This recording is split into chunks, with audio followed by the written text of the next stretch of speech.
So glad to have Leanne Chatanier joining us via Zoom, and of course her sweet son Parks, who's 4.5 years old. He's super excited. We almost to nap time. Sorry about that. Hey, listen, that's okay. It happens, Well, we appreciate you. We miss seeing you in studio.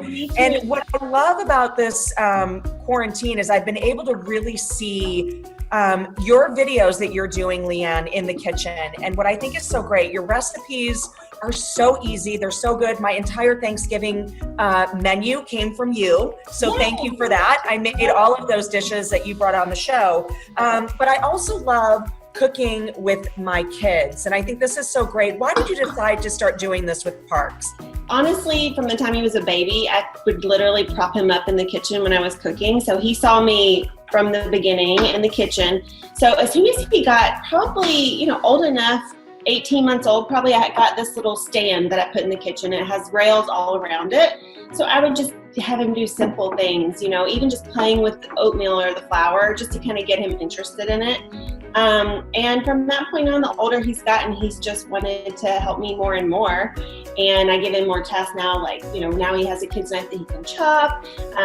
He's really getting good at adding ingredients and being able to measure a little bit, and working on cracking eggs. He's getting really good at cracking eggs. And what I think is so great, at 4.5, their palates are changing a little bit, and we also want to avoid kind of picky eaters. So if you let them have a little bit more control in the kitchen, do you find you're getting a little bit more success on the things that he's willing to try? 100%.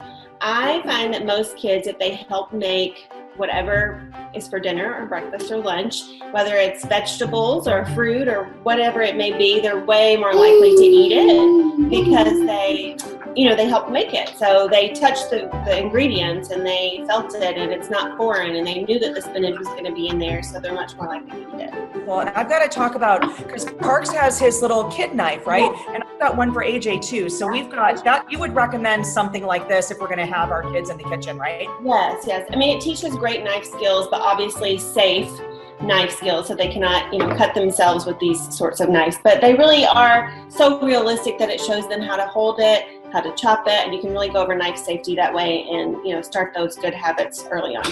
Okay, before we get into the ingredients, and I'm going to let you go cook, and then AJ and I are going to go make it as well. What is this experience like for you? We know what it's like for Parks, but what's it like for you to be able to bond with him that way? Because I know you grew up watching your mom, your grandma in the kitchen. So what's that experience like for you? Oh, I love it. Nothing makes me happier than having him in the kitchen with me and seeing him, be so excited about ingredients and, pizza doughs, and just like making food from scratch is just, I hope that it continues as he gets older. And I hope that one day, he loves being in the kitchen as much as me, because that's where it all started for me, was, being with my mom in the kitchen. I don't know if you could see, but he was in the back going like this. Yes. I love it. Okay.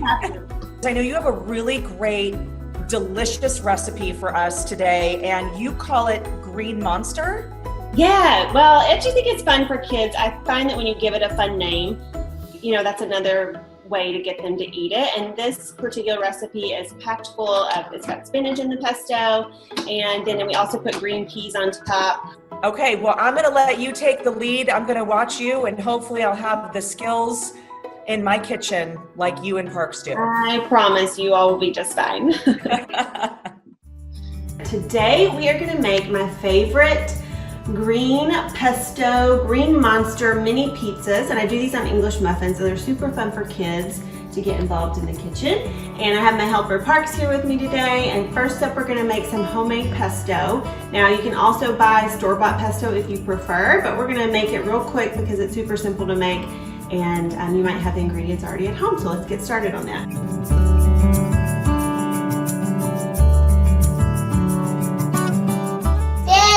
Tomato from out there, the tomato plants grow.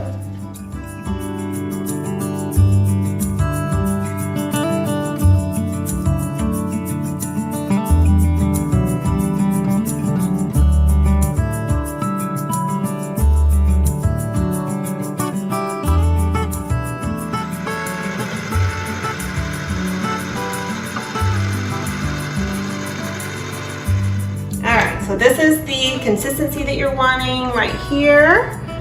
You can see how, oops, how yummy that is right there, okay?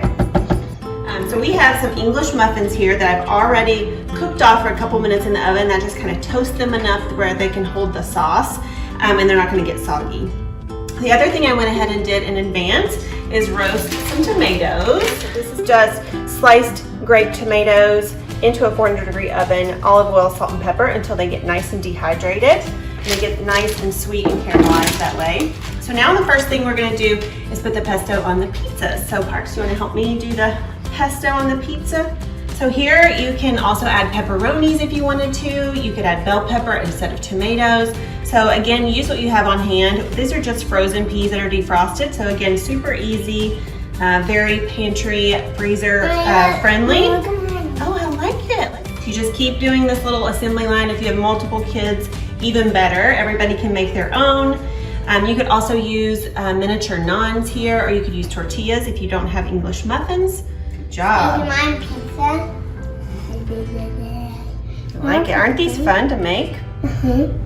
And then I just have these on a cooling rack on a baking sheet, and that's going to keep the English muffin nice and crispy. It's going to let the air go underneath the English muffin in the oven, and that's going to keep these nice and crispy and toasty, which is just the way we want them. All right, so you can see the finished product here. And these are just going to go into the oven until we're nice and bubbly and delicious. All right, so these are super hot. They just got out of the oven. You can see how delicious they are. I want you to make these for my birthday. For your birthday? That's how good they are, guys. All right, we're gonna try our pizzas, a little pizza cheers.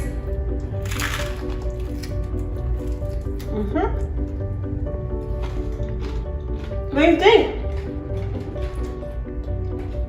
Thumbs up. Kid approved. I'm gonna turn it back over to Courtney, and she's gonna also try and see how easy this recipe is.